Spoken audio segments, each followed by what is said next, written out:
Starting. All attendees are in listen-only mode. Welcome everyone. It's wonderful to have you all here today for our first National Road Safety Partnership Program webinar for 2017, Busy Brain Syndrome. This webinar is proudly brought to you by the NRSPP in partnership with the Australian Road Research Board and People Data. My name is Melissa Dias and I will be your co-moderator for this session. I'm here to provide tech support if required and field any questions. Please feel free to contact me if you have any webinar related inquiries during or after the webinar. I'm joined by my esteemed colleague Jerome Carslake, who manages the NRSPP and its many activities. Jerome, for anyone joining us for the first time, can you tell us a little more about the NRSPP and its purpose? Certainly, it'd be my pleasure. The NRSPP has been established to provide a collaborative network for Australian businesses and organisations to help them create a positive road safety culture, both internally and externally. It aims to help organisations of all sizes, across all sectors, to share and build road safety initiatives specific to their own workplace and beyond. It is delivered by ARB and funded primarily by Government Coalition and ARB. So for more information and more tools like this webinar, please refer to the NRSP website, and I really look forward to hearing from Lucia very soon. Fantastic, thanks Jerome. So before we get started, we'll go through some general housekeeping. Today's webinar will go for approximately 60 minutes with additional question time. We have quite a large audience today, so we will try and get through all the questions we can in the question time, but if not, our presenter Lucia will be able to contact you after. We will be recording the session today and we'll share the recording conclusion of the webinar. So if you need to leave before the end, please refer to the recording. Webinars work best when they are interactive, so please don't be shy and feel free to ask any questions or share your experiences along the way. You can type your questions into the question box in your side panel at any stage of the presentation. If you experience any technical glitches, please use the raise your hand function and we'll be able to assist you. It's now my absolute pleasure to welcome Dr. Lucia Kelleher to the studio today. Lucia is the founder and director of People Data. She is a behavioural neuroscientist, business researcher and organisation behaviour specialist. Welcome Lucia, it's a pleasure to have you here today. Would you like to tell us a bit more about yourself and People Data? Certainly, thank you very much. It's a pleasure to be here. I guess that in terms of busy brain syndrome, it was a bit of a journey getting to where I got to the point of actually discovering busy brain syndrome some almost 2 decades ago now, and it came out of my PhD, which was actually looking at cannabis and psychosis, which is quite different to where I'm focused now. But what actually came out of that was the fact that the relationship that I found with the cannabis and psychosis, I actually discovered a new theory of addiction from that, and I was able to extrapolate that to basically attention in our everyday lives. So that's where it's all come from, and so predominantly what I do now is work in the space of helping businesses, in particular transport companies, with keeping people focused and being able to pay attention. Great, thanks Lucia. So I reckon we get right into it, and I'm going to hand you over to Jerome and we'll learn a bit more about busy brain syndrome. Looking forward to it. Fire away, Lucia. Okay. So, as I said, busy brain syndrome, it's a phenomena that's basically occurred as a result of our overloaded world. So, if we think back to the days pre-technology, life was a lot different and life was a lot slower. So, some of us who are older, we can remember that, and some of the young people probably don't remember because we've kind of had this technology with us for approximately 2 decades now. So, essentially, busy brain syndrome is a breakdown in the brain's capacity to process information. So essentially what's happened is that the change to our lifestyles due to technology has happened really fast. So if we think about evolution from the perspective of how long it takes for us to actually acclimatise or adapt or evolve to changing circumstances, busy brain syndrome is effectively a maladaptation, if you like, to a rapid change in the way in which we live in our environment, pretty much due to technology. So as you can see from the images on the screen there, 20 years ago, even 10 years ago with a smartphone, that was only basically widely available from 2007. So back in the days of our analog world, the amount of stuff that was impinged upon our brain at any one time was minimal. So we had the telephone and the MeMos and those sorts of things. So things were slower, and in terms of the deluge of stimulus, if you like, that's impinged upon the brain, was much slower. So what is busy brain syndrome in the sense of what's happened as a result of this overabundance, if you like, of stimulus? So as I said, busy brain syndrome is an adaptation that the brain has undergone in response to this deluge of information. And I think that we need to remember that the first job of our brain is to keep us safe. So we seem to forget that, and the busier we get, the more we seem to forget that fundamentally, as a human, we are like any other species on the planet, in that we're an animal, and that the first thing that our brain needs to do is to make sure we're safe. So we've probably all heard of the fight or flight response, and I'm sure most people have. And basically the fight or flight response is the brain's mechanism with which to keep us safe. So an example of when that kicks in will be, for example, if you're walking through a dark street at night and you hear a sound, and you will react, and most of us will probably know what that feels like. Our heart will start racing, we'll be on high alert, and we'll experience anxiety. That's basically the fight or flight center kicking in, saying, pay attention, there's a potential threat. So what's happened with busy brain syndrome is that all of this stuff that is impinged upon our brain every day from the digital world is still treated as a threat. So that part of the brain, unlike other areas of the brain that can change and evolve, it doesn't change, and it hasn't changed since we're living in the trees. And some could argue that there's some out there that are not long out of the trees. Certainly I can attest to that. So essentially what's going on is that fight or flight response has got locked on. And so if you look at the image there of the cat and the mouse, so things such as email and social media and all those other things are treated by this part of the brain as a potential threat. It's not smart, it's not clever, it's not conscious. All it does is detect signals, if you like. So that's why things that are not perceived as a threat are potentially treated as a threat, which leads into all sorts of behavioural implications, which I will get to a bit later on. So the other thing we've got to be really mindful of with busy brain syndrome is that this stress response is physiological, and I get a lot of people getting confused around the fact that stress has become synonymous with the psychological consequences, if you like, of busy brain syndrome.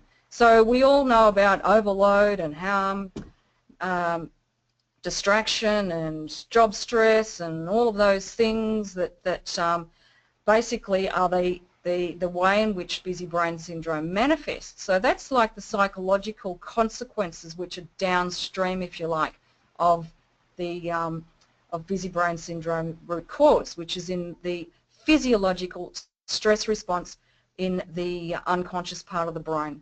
So if you see that top image, the guy jumping over the fence because he's been pursued by the bull, that's what the stress response does. So busy brain syndrome, effectively that thing's locked on, and that's not good, as we'll learn further on.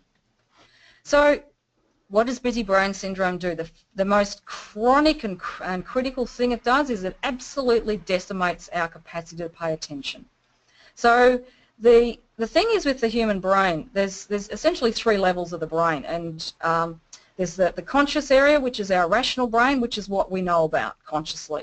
There's the middle area, which is the subconscious, which is where our emotions and other things reside, which we're not directly conscious of, but we are subconsciously aware that they're there. Then there's the unconscious, which is what's sometimes called the survival brain, or the reptile brain, or the animal brain, or some other not so nice terms. And this is completely unconscious. But that's kind of like the nerve center or the control center of the brain. It's where all the important stuff goes on. So, and the thing is, it's where our heart rate's monitored and our breathing and all those things that are critical to keeping us alive. And that's unconscious for a reason, because if we were actually having to pay attention to that stuff all the time, we wouldn't get anything done. But so it does it automatically for us. But as a consequence of busy brain syndrome, unbeknownst to us, and that's the insidious thing with our busy brain syndrome, is we don't know it's there. So I would hazard a guess that 85 to 90% of the population, particularly in the Western world, are impacted by busy brain syndrome. And we just don't know it's there.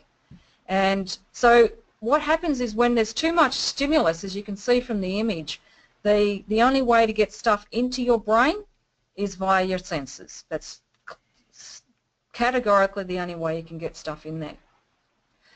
So that the brain's actually processing every bit of stimulus that actually is impinged upon it. Another thing that sits there, you can see sensory memory. Now this thing's really, really quite critical. And a really good example of how that works is with food addiction. So there's pretty good evidence now that obesity and other things are basically a condition where people are addicted to food. And I got first-hand experience of this a few years ago. I had a friend that was, she was struggled with her weight, but she was so fit. She was obsessive with exercise, and she'd turn up at work at 6 o'clock and go to the gym for an hour and run on the treadmill and ride bikes and do all sorts of things, but the weight just wouldn't move. And so I was just fascinated, and then one day she actually came clean to me and said, "I'm addicted to hot chips." I said, "How does that work?" She said, "Oh, I can be sitting at home on the couch at 10 o'clock at night and I can taste and smell the hot chips." I said, "Really?" And so what do you do? She said, "I know where I can get hot chips at any hour of the night. So I go out and get hot chips." I said, "Really? That's extraordinary." So the power of the sensory memory, as I allude to here, is extraordinary. So whilst we may not have a direct stimulus from our physical environment, that sensory memory is equally as powerful in locking up, if you like, our attention area. So as I said, with busy brain syndrome decimating attention area, once those attention resources are full, they're full. So that attention area of the brain has a finite capacity. So with distraction, for example, I did some work recently with train drivers who were running red lights. So that's it's called a SPAD, so it's a signal passed at danger, and trained all of these train drivers, and they were absolutely appalled that they would not see a red light. So this organisation had quite a number of 100 of these incidents, which was potentially catastrophic, each one of them. And so basically when I was training these train drivers, I explained to them that once the attention area is full, it's full. And it's not your eyes or your ears that process the red light in the case of the train drivers, it's your brain. And so when it's full, like I said, it's full. And so, we've all had experiences, I guess, when we've not remembered parts of our journey of our drive, when we're driving to and from work. And interestingly, I used to ask this question over 10 years ago when I first started training in this area. And maybe one or two people would put their hand up when I'd say, "Oh, how many of you forget parts of your trip?" Now, everybody. And not only everybody putting up their hand saying, "Yes, I do, that happens to me." For some people it happens daily.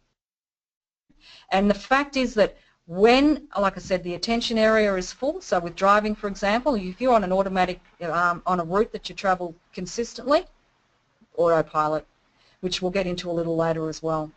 So like I said, that's why you don't see things and you don't process, hear things, and you think, how can I not see that? Well, when your brain's full, your attention area is full, you won't, which is very scary. So essentially what happens with the when this attention area is full, as you can see from that image on the left there, the brain loses extraordinary capacity with its bandwidth, if you like. So that's why when we're in the state of busy brain syndrome, there's not a lot of cognition available. So there's not a lot of creativity, not a lot of problem solving, not a lot of really good thinking, if you like, because of this overload causing so much of what we do every day, if you like, to become to be pushed into autopilot. So pretty much on average 60+% of everything that we're doing on a daily basis is on autopilot, which means it's below our conscious awareness, which is a bit scary again. And as you can see from the image with the guy delivering the parcel, it's fine. No, it's not. It's crushed. So this is a classic image, and I bring this up every time I present because I think it's really telling. Now, this is the Empire State Building. A lot of you have probably seen this image, and I just think it's great. But if you look at it, this was going on in the 1920s. So you can see from the writing at the top there, only 5 people died on this building, and this is the way these guys worked. So what was going on back then? How were they able to stay so safe? Well, they weren't subjected to busy brain syndrome, and back then, without the distractions that we have today, all they had to do on a daily basis was focus, and they were very comfortable doing it because humans that are involved in safety critical industry work, for example, they're very good at focusing and concentrating. So if we flick forward to today, this is the example of where things are at today. Interesting. And I'm not for 1 minute suggesting that any of these safety measures or so forth are an issue. They're very, very valuable. I'm just making the distinction between the past and today, and the fact that accidents are increasing today. We've got more accidents and incidents than we did have in the 1920s. And the reality is that a lot of this stuff actually causes distraction. So we've got to work towards, I guess, making sure that we keep a balance between rules, regulations, safety equipment, procedures and all those things, and the human. Because humans are really good at paying attention, and as I said, safety critical employees and truck drivers and so forth, they're really good at it because that's why they do those jobs, because they're good at it. But this stuff often gets in the way, so we've got to actually get that balance back again. Excellent. So we've got a first question here through from Dennis. Thanks for this. It's more of a statement you might like to comment on. Attention-Leoma area is necessarily working to capacity. Rather, you're dividing and focusing your attention on something else. Autopilot is an issue of lack of mindfulness, and that's okay too with routine and mundane tasks that are second nature. This may not mean that our attentional capacity is overloaded. Would you like to comment? Yeah, yeah, I agree, and there's a lot of debate around attention and how it works. And so what busy brain syndrome is referring to, and where this actually occurs, is it's actually a problem with information processing. And so in terms of that information processing pathway, the first thing is that there's a gateway, if you like, in terms of perception. So we're actually talking a little bit earlier on than attention.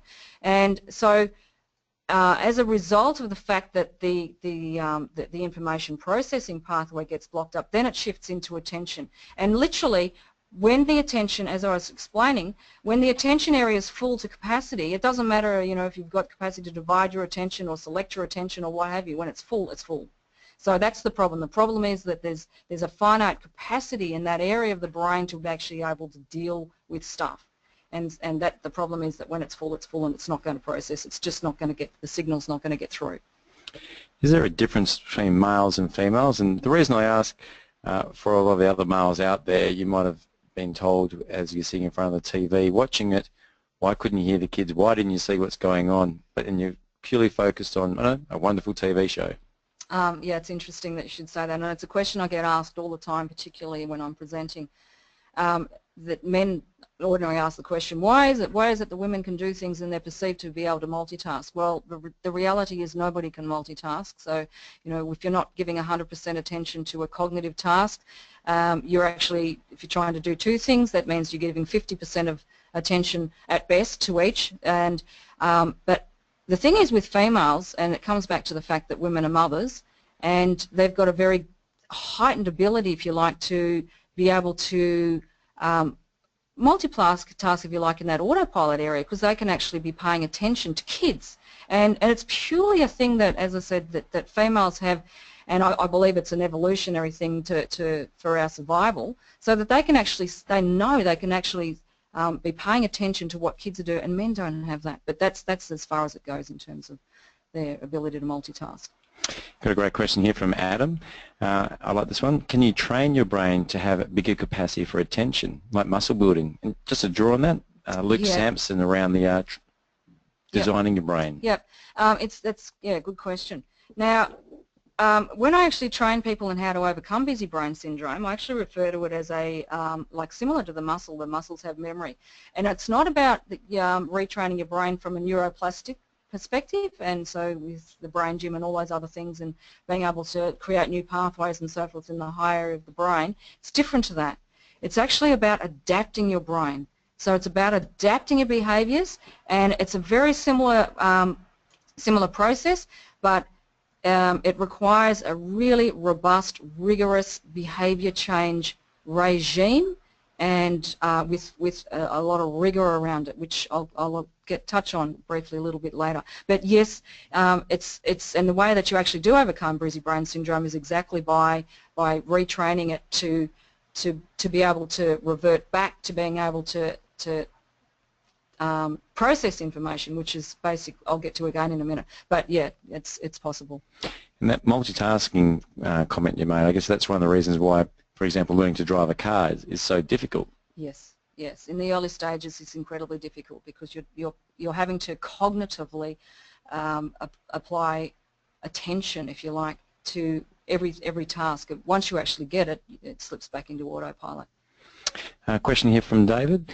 Is there a difference among people in terms of their capacity to handle being busy? Does everyone have the same limits before attention becomes full? That's a very good question. And certainly I had a question asked similar to this in a conference, the Psychology of Safety conference last year, by a psychologist who works with South Australian Police.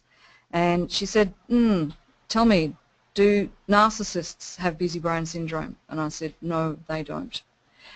Which is why we see a lot of those sorts of behaviours in workplaces. So typically those sorts of people don't have busy brain syndrome, and also good leaders. So you come across a really, really good leader, they won't have busy brain syndrome. Sports people, elite sports people, elite athletes, and those top of their game in any area, no, they don't either.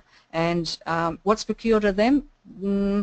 They actually have an ability, if you like, to be able to separate themselves from being in the busy state and the free state, which I'll get to again further on. So, yep. Great. I got a good question here from Karen. Have you worked with the car industry at any stage? I ask, as surely vehicles contribute to busy brain syndrome with new technologies incorporated, such as touchscreen, GPS, etc. And just to draw a little bit further on Karen, I mentioned before we came in here with Lucia, I met with someone this morning, and the comment he made was 9 mirrors is what a heavy vehicle has to have around them moving through Melbourne, plus you know, all the other things to watch for as well. Yeah, it's hugely problematic, and a lot of the transport companies that I've spoken with, particularly over the last 18 months, have realised that they call it, some of them call it the bling, and it's absolutely a good term. The bling inside the cabins is hugely distracting, and it is. And the thing is that driving is actually becoming increasingly difficult as more and more other road users, so I completely feel for transport drivers, because other road users are getting more distracted. And so if we go back to the image of the Empire State Building and the current stuff and rules and so forth around safety, it's exactly the same thing with driving. So the more we load up our vehicles with bling, the more likely people are to be distracted. So yeah. So it's a very real problem. And Duncan makes a quick query. Females, are they better task switching? Yeah, look, marginally, but again, I don't like getting into the male-female debate. Fair enough.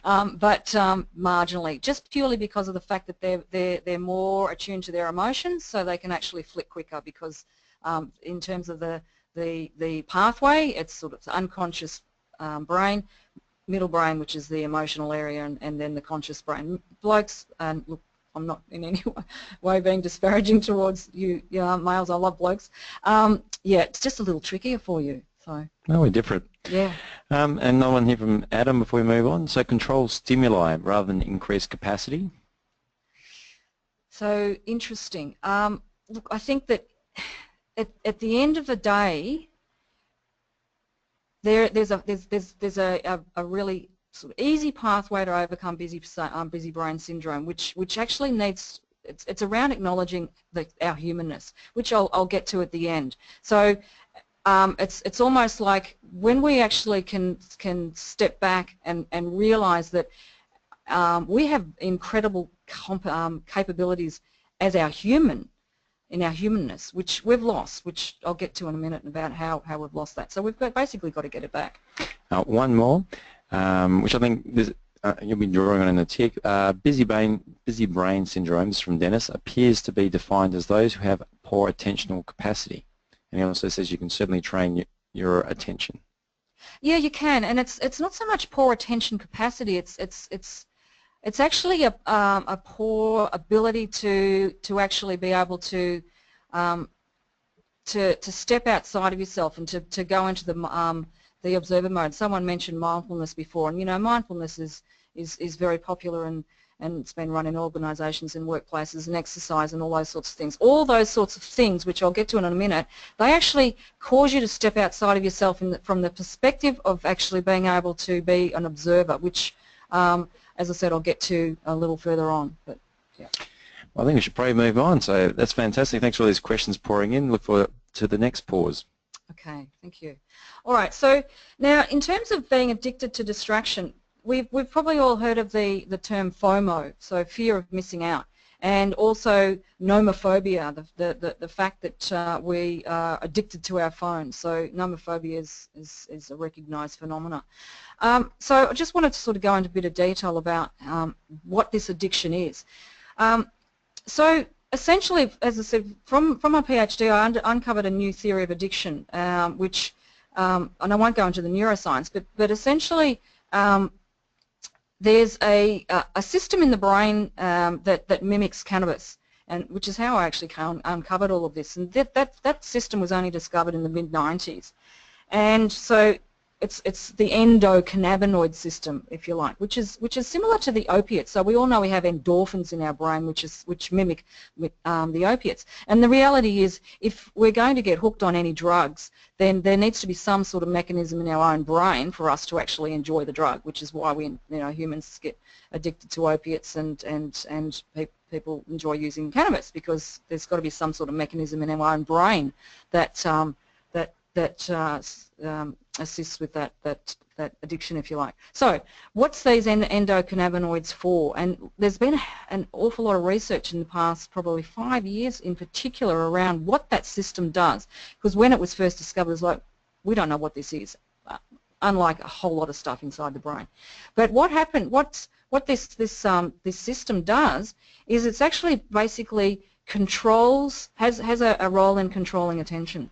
So basically, with the addiction that I uncovered from my PhD, was that there was this addiction with cannabis. Cannabis was never deemed to be a drug of addiction because it didn't have a physiological profile or an affective or emotional profile associated with the continued use. But so I actually uncovered that there was a very distinct wanting or a cognitive component to people being hooked on using cannabis.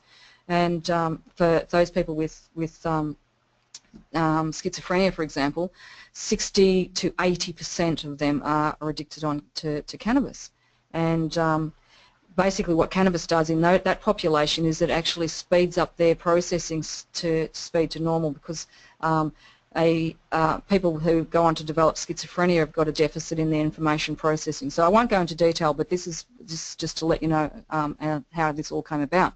It's a fascinating area. But so what's happened is with busy brain syndrome is that it's mimicked that same addiction. So we've actually got that same addiction going on, where our attentional bias, if you like, is towards checking, which is why people, like FOMO exists, fear of missing out, and the nomophobia. It's, and how many people sleep with their phone next to their bed and grab it as soon as they wake up to check, what email or what's message or Facebook or what have you. And everyone most people I speak to say, but I use it as an alarm clock. Yeah, sure. So this bias, if you like, towards checking is the fundamental, if you like, fundamental basis of FOMO and nomophobia. And so it's not so much that the fear of missing out is the addiction. It's the addiction is, if you like, to the updates. We're addicted to just wanting to know what's going on, and as I said, this is mediated by a brain, and which is why people have extreme anxiety. Certain people have extreme anxiety. If you suggest, put your phone away for the weekend, oh dear, I can't get that, can't do that, and they do experience anxiety. So it's as I said, there's a lot of brain chemistry going on that's actually driving that. So let's look at some of the effects of busy brain syndrome. And this is from the perspective of workplaces predominantly. We see that avoidance behaviours are on the increase, and I hear people in workplaces and managers in particular saying, oh, they just cherry pick the easy stuff. Oh, they just keep leaving these tasks, like, oh, they'll do what they want to do. And we're all guilty of that. We all have our in tray, and there's stuff there that just sits there because we avoid it. And the interesting thing is that avoidance behaviour is not intentional. We have absolute all intentions to do these things, but the brain has a different idea, and that's essentially because of the fact that the brain is an energy miser. And so basically, if you're probably all aware of people that have that awful disease, anorexia nervosa, or people that go on hunger strikes, for example. The last thing to ever break down when people get to the sort of pointy end of those conditions is the brain. So the brain will cannibalize the entire body for energy. And so if thinking about that, the brain will constantly be assessing its requirement for energy. And so busy brain syndrome means that it's sort of gone into overdrive, if you like, of actually pushing stuff, as I said, down into automatic behaviours. So, we have all the intentions in the world to do these things, and with distraction, that's another thing that actually gets pushed down into the unconscious. And that's all mediated by this, the effect, if you like, of busy brain syndrome, which I alluded to on the previous slide. And the other thing that's occurred is that behaviour change is really, really difficult. It's always been difficult, but now it's extremely difficult, as anyone will attest to who tries to lose weight or something like that. And New Year's Eve, New Year's resolutions, which most people don't even bother with anymore because, oh, what's the point? I can't stick with it. And that, again, is all mediated by these mechanisms that are underpinned by busy brain syndrome. And the other thing is that we are seeing increasingly instances of autoimmune diseases and those sorts of things in younger and younger people, and like in Asia, Southeast Asia, it's a phenomena where the most at-risk population to heart disease and strokes is the 30 to 40-year-olds, which is quite serious. So all those hormones, those stress hormones, are floating around in the bloodstream at all times, pretty much. So another effect is that the emotional contagion has been exacerbated as a result of busy brain syndrome. So you can see the sheep. So there's this herd behaviour, this sort of group behaviour, for the like, is on the increase, and it's quite phenomenal. There's a lot of research going on with social defaults and other groupthink behaviours because of the fact that it's, we realise that this is on the increase. The other thing is that there's we all have almost a zero tolerance to failures and errors, which we see over and over again, particularly in technology industries, where it's, the promise is that this thing will work, and if it doesn't, people go crazy. So spare a thought for people in call centres with technology companies. But that's another effect of busy brain syndrome. Trust and collaboration are eroded. We see increasingly poor behaviours in organisations, and the reason for that is that when we're in a state of busy brain syndrome, where the only emotions that are available to you are negative. And so our default is to think negatively and to think problem focused and to think, oh, something, what are they doing? And so it's when people actually get to realise that this is going on, their behaviours change markedly. And again, this is autopilot. People don't even realise it's going on. And I used to work a lot in the space of stress claims, and I kid you not, with every single case, once the person was with me and we were discussing it, And I'd say, oh, really? Do you think that if you're in the state you are in now, you would have reacted the same way? Oh, God, no. No, I wouldn't. No way. So, and that was, 10 years ago that I was doing most of that stuff. But so now it's exacerbated exponentially. And so in line with that negative availability of only negative emotions, the perceptions are distorted. So, that's why we have so much issue with ambiguity with communication. So I didn't mean that. Well, it came across like that. So, it's always open to interpretation. And when you're interpreting things from a negative perspective, it's not likely to be that good. So now if we get into the effects of busy brain syndrome while driving, one of the phenomenal things is that with texting and driving, a study I was involved in not long ago with young apprentices. The staggering thing was that these young kids, they actually completely believed that it was okay to text and drive. So what are you talking about? Of course I can text and drive, which was quite staggering. You cannot text and drive, period. And certainly other people I speak to, and I see it myself, when I drive now, I'm constantly aware, if you like, of cars that are slightly drifting. It's like, I'm almost like hypervigilant. And sure enough, if you get next to that car, phone, they'll be texting. So it's a major problem. And the biggest problem is that people think they can do it. No, they can't. In-vehicle technology, we alluded to this before. Again, anything, if you think about the fact that cognitively we can only focus on one thing at once. So if you put lots and lots of other things in there that people are expected to focus on, like Jerome's comment around the 9 mirrors, well, hello, Houston, you've got a problem. And road rage. It's interesting that I don't like driving anymore. I used to like it, but the instances of aggression and so forth, and you get honked at and so forth, look, they're just increasing. And the reality is that why is this increasing? People say, why is it increasing? Why are people so intolerant on the roads? And I think that one of the things that's driving road rage is that people are so pressured at work. And look, it's a phenomenon with people in this country. We actually don't like to sort of make mistakes or be seen to be not performing in any way. And look, busy brain syndrome means that we're under pressure most days, and most people are under pressure at work most days. And, we don't like that. It doesn't feel good.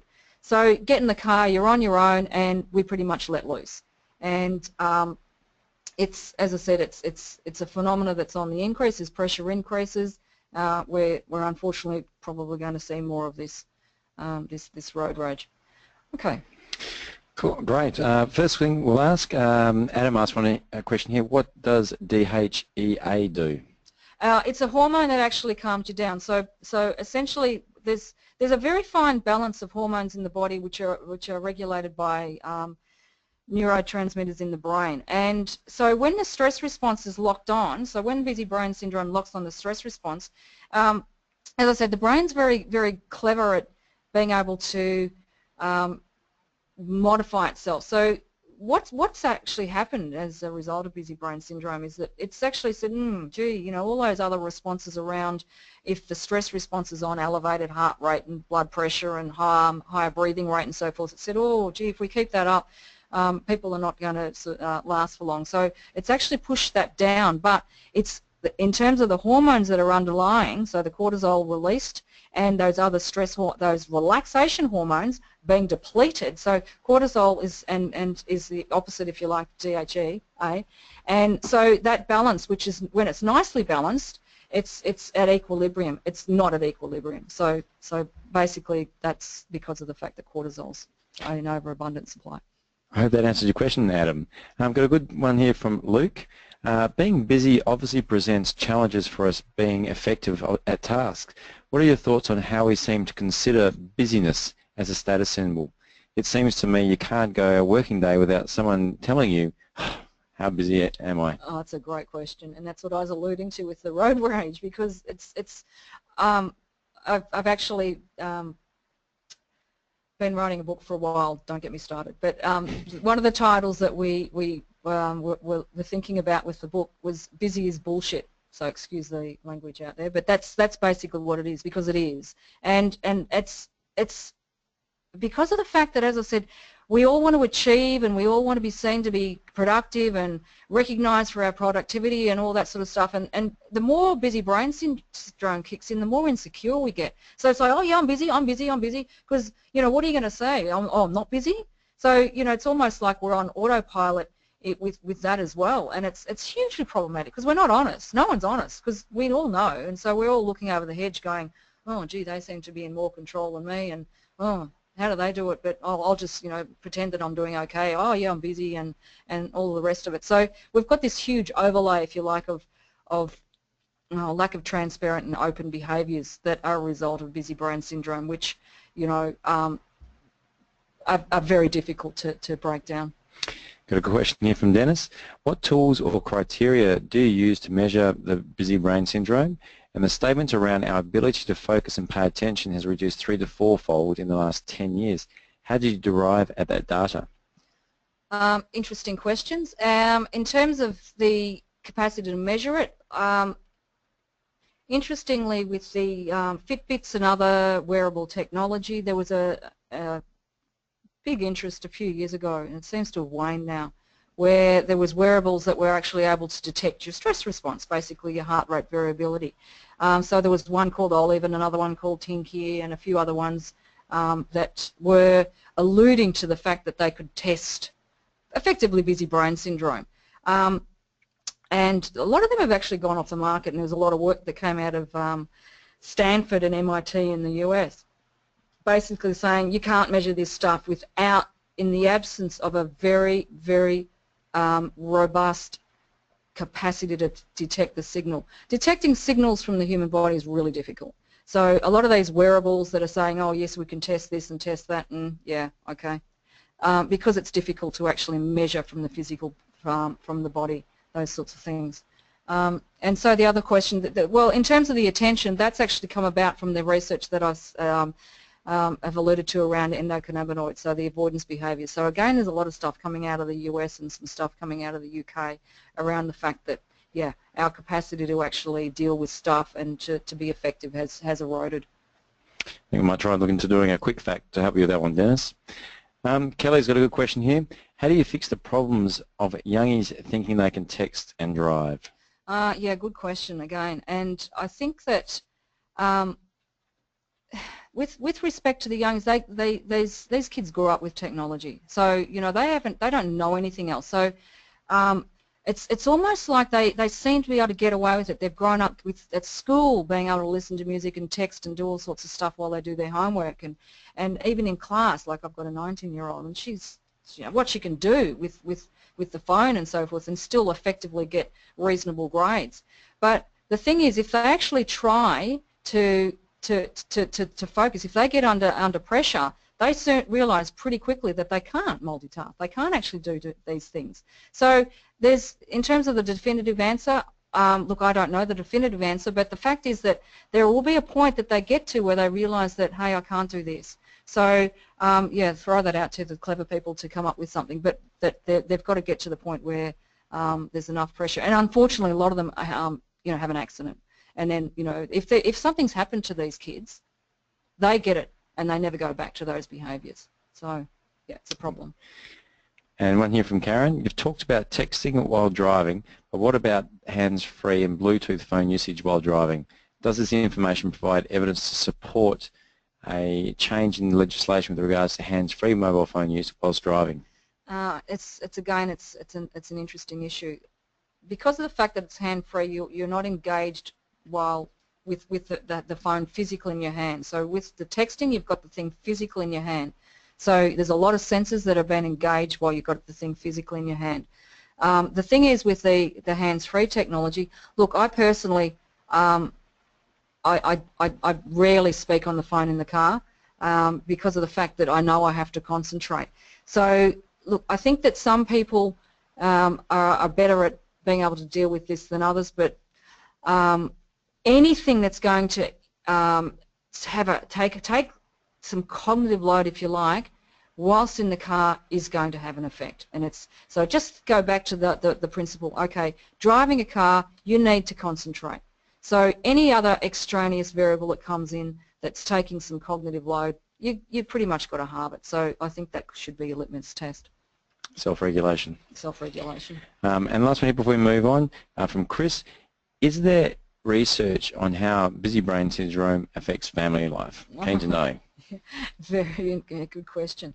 I'll allude to the alcohol now. Whenever I train people, I say, yeah, how many of you go home and have a drink, you know, a couple of nights a week? And, you know, maybe one or two hands will go up. Oh, how many of you do it, say, once a week, and then a couple more hands go up? And then I get to the bottom of it. The number of people that are consuming alcohol on a daily basis is extraordinary. And then the next question I ask is, how many Dan Murphys were there in 1999? No one knows. There was 4. How many are there now? In excess of 190. And that's not counting the liquor choice, the beer, wine and spirits, and the Thirsty Camel and those other things that are in other states. It's phenomenal. So who's drinking this stuff? We all are. And why? Because alcohol turns busy brain syndrome off. We're self-medicating. And it's not just us, it's all over the world. I've done work with people in the States, and it's a massive phenomenon over there. And interestingly, a year or so ago, 2 countries actually put their hand up and said, I think we've got a problem here with self-medication with alcohol. And one was Belgium, and the other one was Ireland, which I think is quite funny. But yeah, in terms of family life, we see a lot of alcohol consumption in homes. I had one girl that said, oh, if I can get through cooking dinner before I actually get the wine out of the fridge, then I'm having a good night. So, you know, it does impact our family lives across the board. So, you know, it's most I guess families spend a lot of time being stressed, and you know, look to the weekends. Oh, if I can just get through to the weekend. And unfortunately, that gets impinged upon the kids as well. So yeah, I can give you some strategies around how to to improve that later on. I think we're about to get them now, so let's move on. Okay. So all right, how do we overcome busy brain syndrome? So as I alluded to earlier on, busy brain syndrome is going on at the in the animal part of the brain, which is essentially a very primitive part of the brain, and it's linear. It's not complex. It's a simple linear process, and effectively that fight or flight response, which gets locked on from busy brain syndrome, is the autonomic nervous system, which is operated by the sympathetic or the parasympathetic nervous system. It's locked onto the sympathetic side, which is the stress side. So when we're in our normal relaxed state, we are on the green, and so we jump over to the red whenever we need it. And a really good example of explaining how this works and how we can actually learn to control it is with elite sports people. So elite sports people who have psychologists and so forth training them, what they're learning to do is to overpower this system. So we know that Buddhist monks and all those sorts of people, they can completely overpower this system, which is autonomic. Like I said, it's unconscious and out of our supposed conscious control, but it's not. We can control it. So I'll give you an example of Michael Diamond, the shooter, for the Olympic shooter, who has been very, very successful in winning gold medals. And the reason that he was very, very good was because of the fact that he controlled his system. So what he needed to do was to raise up his stress level. So essentially this fight or flight response also is what we call the Yerkes-Dodson curve, which is the performance arousal curve. So I don't know if you've all heard of that, but it's basically you need to have a certain level of arousal in order to be able to perform at your best, which is what sports people do all the time. So, you know, if you're on the starting line of a race, for example, you get the nerves, you feel the butterflies, or you're at the start of an exam, you feel nervous, you get the butterflies in your stomach. That's arousal. That's the stress response. So getting back to Michael Diamond, he needed to learn, as I said, to control this system. So when he lined his weapon up on the target, he had to raise his arousal level up, or the red side here, really, really high to get to be accurate enough on the target. However, when your arousal level raises up that high, there's lots of hormones and neurotransmitters that are released, one of which is dopamine. which controls lots of things, but one of them is muscles. So when there's lots of dopamine floating around, is when, as is there are, is when you raise your arousal level up, your muscles are flickering. So that was problematic for Michael Diamond with his shooting because his finger was moving. So that meant he would have missed. So he would have been off target. So he had to learn very quickly, within 30 seconds, to drop that arousal level right back down again before he pulled the trigger. So it was dead still, which is why he got so good and why he won all those gold medals. So he learned to control this, and we all can. We all used to be able to do it, but we've lost the ability to do it through busy brain syndrome. And the way in which I teach people to overcome busy brain syndrome is to learn to control this system. So, okay, how do we do that? Essentially, we do that through re-engaging our sensory intelligence or our innate intelligence. This is the intelligence that we're born with. So if we look at that diagram, we see the EQ, the IQ, and the SQ. So we all know the IQ is the rational brain, and we're all really good at that. And unfortunately, in our Western world in particular, we give sort of 90% of our value, if you like, to IQ. And EQ only became something that we considered in sort of early to mid-90s with Goleman's wonderful books and so forth. So now for leadership, for example, a leader would not consider developing his or her EQ. SQ, and this is something that's still not acknowledged. And look, it's because of the fact that it's unconscious. And the interesting thing is that lots of us like meditating and yoga and exercise and all this sort of thing. And what we're actually doing with when we're engaging those activities is we're engaging our sensory intelligence. So, as I said, it's innate. And the reason I got the picture of the baby there is because that's the only intelligence we're born with. So when we're born, we are born with all the neurons we're going to have, but nothing's wired, nothing works, which is why babies cry. So the only way in which babies can communicate is via their sensory intelligence. So that's why they cry. And why do they cry? Because they feel hungry, or they feel wet, or they feel a pain. And so they cry as a result. So that's their body speaking to them and them communicating as a result. Another question I always ask people when I train is like, how many of you ever notice your body? How many ever pay attention to it? No one does. The only time we do is when it's in pain. And the other thing I often ask is, how many of you get sick when you go on holidays? So many people do, especially over winter. And the thing is that there would have been signs and symptoms beforehand, but we don't pay attention. And it's why men's health is very problematic. Oh, men don't pay attention. They leave things till the last minute, particularly with serious illnesses, because they're not paying attention. They lost the ability to pay attention. So why is it that our sensory intelligence, if you like, turns off busy brain syndrome? It's the fact that our sensory intelligence controls that red or green. So the stress response is controlled by our sensory intelligence. So we all know that having a good laugh makes us feel good. We know when we're creative, we feel good. How many of you have undertake a creative pursuit such as painting or something, and you find yourself just lost in time? It's like, oh my God, 5 hours have disappeared. I didn't even notice it. And the reason that these things work is because we're flicking off that stress response, which is why alcohol works as well. But I do not recommend using alcohol as a means to turn it off. So the only thing is that, as I used to explain to school principals when I trained them quite a few years ago now, it's like, well, you can't sort of, when Johnny's mother, who's come in to see you with the baseball bat, you can't just say, excuse me, Johnny's mother, I'll just sit here and meditate for a few minutes while, you just wait. So, these sorts of things don't work in the moment, which is problematic. So we need to be able to learn to use them when we need to use them.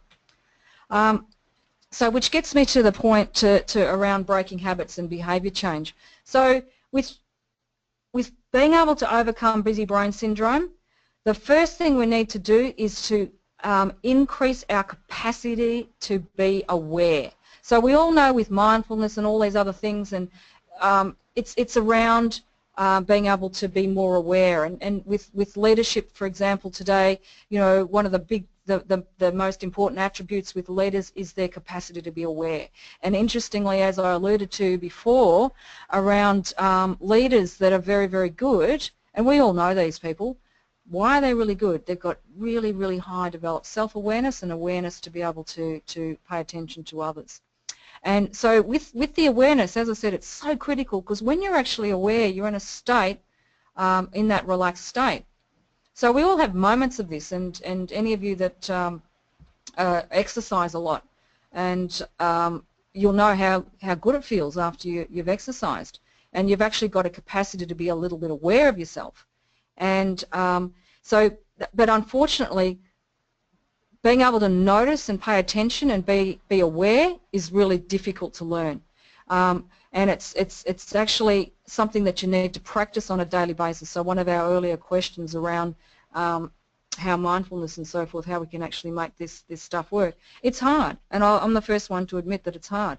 So by increasing our ability to pay attention and be aware, that's the first step to breaking down busy brain syndrome. And one of the best things that can help with that, and I'll go back to the train drivers, one of the things that worked so well with the train drivers, because these guys were mostly long-haul drivers, and so they were in the cabin for 6 plus 8 hours a day, and it was so easy for them to drift off. And so one of the things that worked so powerfully with these guys was an image that I use when I train. I haven't got it here, but it was the bucket.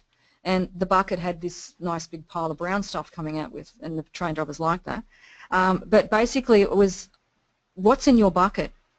Because when you're actually distracted, you're not actually paying attention to the task at hand, you're not focusing on what you should be focusing on, you're actually distracted by other things. So what happened with those train drivers, and why this was so powerful with them, is they got great big images of this big bucket, and they put it on a big wheelie bin outside the tea rooms at all of the stations. So every time the drivers would walk out, before they got into their cabins with their trains, they would see that image and they'd go, where's my bucket? Oh, it's not here. I'm leaving it at home today, or I've left it in the car, or what have you. It was so powerful because it was such a trigger for them to realise when they were actually going to start to lose focus. And it was that simple little visual, and I actually encouraged them to put it on their phones, not that they allowed them in the cabin, but they'd have them there. They'd put images inside their cabin, and every time they saw that, it was like a jolt to their capacity to pay attention and be aware. Oh, what am I doing? What am I focusing on? If you continue to do that over a period of time of 21 days, which is this process here to break a habit, you will go a long way to actually being able to overcome busy brain syndrome, because essentially busy brain syndrome is an unconscious habit that we've established. So it's the way in which, as I said, to overcome it is simply through mastering behaviour change through this process. And awareness is the tough one, because it's the one that you have to start with, and by default busy brain syndromes erodes your capacity to be aware. So we're getting on with time, so I'll stop there, but happy to take questions. Excellent. And geez, we've got a few that are coming through. Just a quick one. My background rowing, both at all levels, and coaching. Whenever you go out as a crew and you're flowing and you're moving, the moment the psyche, everyone comes together. It just flows beautifully, and that's some of the best sort of sessions we've had. As a coach, one of the hardest things is people don't like being uncomfortable. So when you critique them and you say you've got to try and change your style, your technique, you've got to do this, our philosophy was you always had to have 7 sessions of uncomfortableness before they make it into a habit. Thoughts? Yeah, absolutely. And it's basically behaviour change 101 in terms of breaking these habits. And if you overlay busy brain syndrome over that, and as I said, it's really, really difficult to break habits. There's some great books written on habits. But essentially, when you're actually repeating behaviours, you do need to keep reinforcing. And so the more that you repeat and reinforce, the more likelihood that you will bust that habit. So that's why any effective behaviour change has measurement capacities and reinforcement. The fact that you were the coach, Jerome, would mean that you're the measurement, and the fact that you're actually reinforcing it and and encouraging them to reinforce it themselves, that's where the reinforcement comes in. So those two things are really, really fundamental and critical to successfully achieving behaviour change. But it's basically breaking down a habit, so you have to actually start doing the new thing more than the old thing. And that's tough to start with until you get control over the old thing and you start doing the new thing more. Great. And we've got a bit of a theme here now, a few questions. Got a good one here from Mal. As a young driver educator, I was curious if there was any advice or practices you could offer learner drivers to combat cognitive distractions when in the car. I think that in terms of the kids, like I said, it's if you can somehow capture with the kids, and I did this when I was teaching my own kids to drive, if you can capture that that initial sort of fear and shock around the fact that this is hard. Oh my God, this is so hard. So it is, like as Jerome alluded to earlier, it's really hard to learn this. Try and get them to keep hold of that, because that's what happens when they actually get complacent and become competent, and it all slips into autopilot. They forget. So I found that worked with my kids because and I sort of get into my kids because of the whole expertise in busy brain syndrome, if you like. So my kids get this stuff, but and your kids? But I hound them, and so it's almost like you've got to be able to anchor that, because when they become complacent, then it's gone. So you've got to be able to sort of hang on to the past. So and in terms of doing that, I would, if you're actually training young kids, I'd encourage you to actually just keep them focused on remember this, and the fact that yes, they might get competent at driving, but they're not going to get competent at actually being able to pay attention, because that is different every time you get in the vehicle. Every time you get in the vehicle, you're going to have different circumstances and different things that you're going to have to navigate. So again, getting them into that habit of like, look, every drive is a new experience. So I've got to be on the ball. And here Tanya sort of draws on it even a bit more directly. Do young people have the capacity to control distractions and make behavioural changes in the moment? No, not until they conquer busy brain syndrome. And certainly young kids are probably at a, well, they're behind the 8 ball more than others, because of the fact that they've grown up with this stuff. So they've grown up with technology. So their brains are actually, whilst on the one hand they have a slightly better capacity to pay attention, we're still animals. That part of the brain's just not going to change. So we're still, and that's for a very good reason. And until we turn into Tin Men or Cybermen, we're still going to be humans. And we have to actually learn to, as I said, develop our sensory intelligence and work from the base of the fact that we're humans. When we're not actually focused and working from the basis of the fact that we're humans, we think that we have greater capabilities than we do. And young kids in particular have that, which is why with that study I alluded to, of course I can text and drive. They just think that it's a given that they can. So, like, really good point. But again, it's getting them back to the fact that no, you can't do this.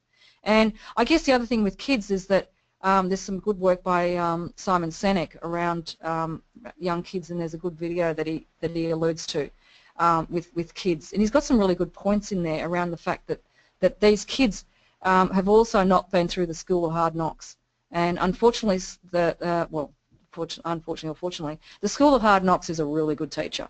So we tend to mollycoddle our kids, and I know I do that too much myself. We try to protect them too much, but we're doing them a massive disservice by doing that. What about the technology angle, and how as vehicles increasingly add more and more technology to them, the innate ability of the driver to feel, to be in tune with where they're driving, what they're doing, whether they sort of lose that as well? Absolutely lose it. And I've got a relatively new car. I don't use any of the technology. When I was training those train drivers, I never forget this one driver said to me, "Oh, do you know how we drive our train?" I said, "No, how do you drive the train?" He said, "Nobody realises that when we drive our train, these things are massive, 12 to 18,000 tonnes. The front has to outrun the back. So we drive our trains through the seat of our pants. We feel it. And I grew up on a farm, and my father taught me to feel. We had an old Land Rover, so you know I had to pay attention. I learned to drive when I was young on the farm.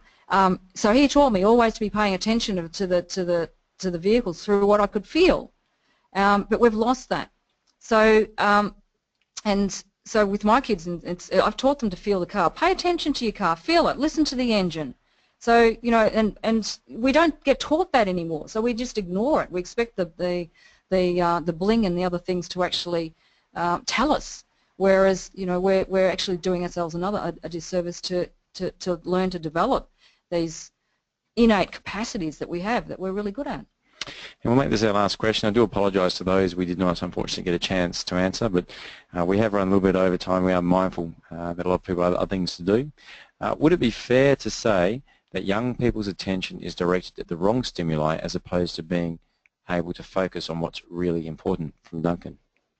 Yeah, absolutely, and I think that's due to the fact that they've grown up with technology, and like I was interviewed by John Fain on the ABC radio 18 months or so ago, and the switchboard went crazy, and most of the callers were parents really worried about their kids, and so a lot of the questions were around what can I do with my kids, and my advice to them was that, like, you know, don't use the technology as a babysitter.